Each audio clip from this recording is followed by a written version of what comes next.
Iznāca žurnāla 36,6 jūlija numurs. Tajā lasiet. Es pati sev biju kā zīdains, mācījos visu no jauna. Saka Kristīna Pabērs, kas pēc pārciestās autoavārijas kļuvusi pavisam cits cilvēks. Savu dzīves garšu profesijā atklāja mugurkaula ķirurgs Artis Gulbis. Kā gūt un krāt enerģiju gan pirtī, gan rasotā pļavā, gan starp augiem vai akmeņiem, jūras vai upes krastā. Man patīk dinamiska dzīve, atklāja kora balss dziedātāja Elīna Seili. Līdz ar citiem koristiem viņi kuplina dziesmu svētkus. Vai tiešām arī neliels akmentiņš var palīdzēt tikt galā ar ielgušām problēmām? Kāpēc rodas un ko slēpj slāpes? Meklējam labāko un veselīgāko aizsargu līdzekli pret kukaiņiem. Kādēļ ir tik grūti saņemties darbam?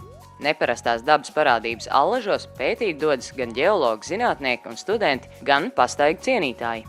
Tas viss un vēl daudz kas cits interesants jūlija numurā. Žurnāls 36,6 katram, kurš grib būt vesels.